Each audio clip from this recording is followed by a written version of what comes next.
Après 12 ans de traversée du désert, le général de Gaulle sort de sa retraite. Le 13 mai 1958, l'émeute a porté l'armée au pouvoir à Alger. Incapable de répondre aux coups de force des militaires, la 4e République agonise. Le gouvernement, paralysé, redoute que les parachutistes de l'armée d'Algérie sautent sur Paris.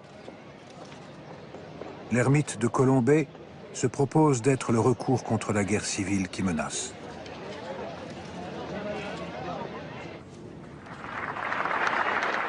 Après 18 jours de crise, le dimanche 1er juin 1958, peu après 21 h, le général de Gaulle est investi par l'Assemblée nationale président du Conseil de la 4e République.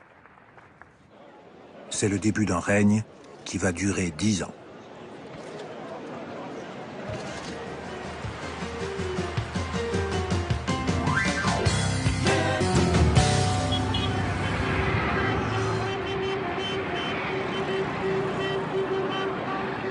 La 5e République est née du 13 mai. Puisque son pouvoir vient de là, le premier geste du nouveau chef du gouvernement est pour l'Algérie.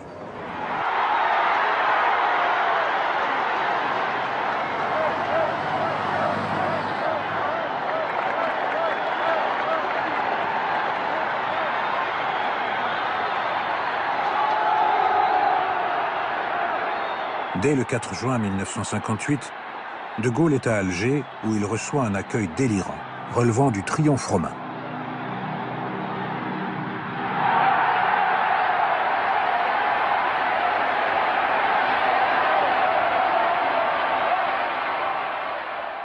Je vous ai compris.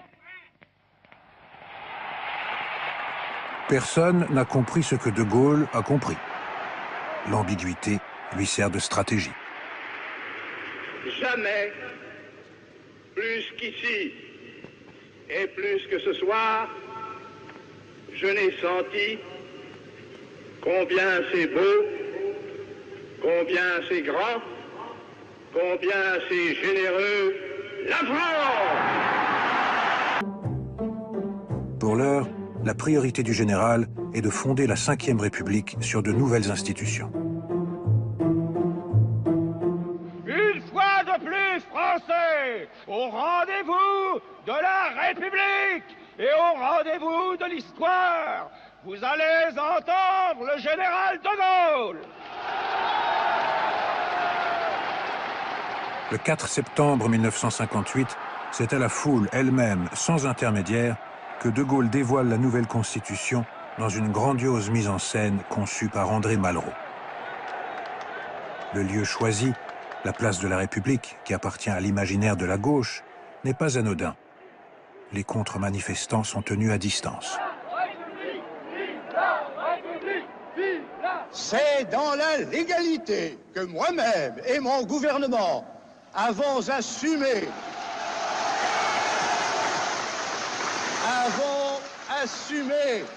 le mandat exceptionnel d'établir un projet de constitution nouvelle et de le soumettre à la décision du peuple. Pour de Gaulle, le peuple souverain délègue directement son pouvoir à un chef. Il doit exister entre les deux une relation sentimentale, un accord des âmes, une complicité qui transcende les vieux clivages et les querelles subalternes. La réalité du pouvoir passe du législatif à l'exécutif. Le président est la clé de voûte des institutions.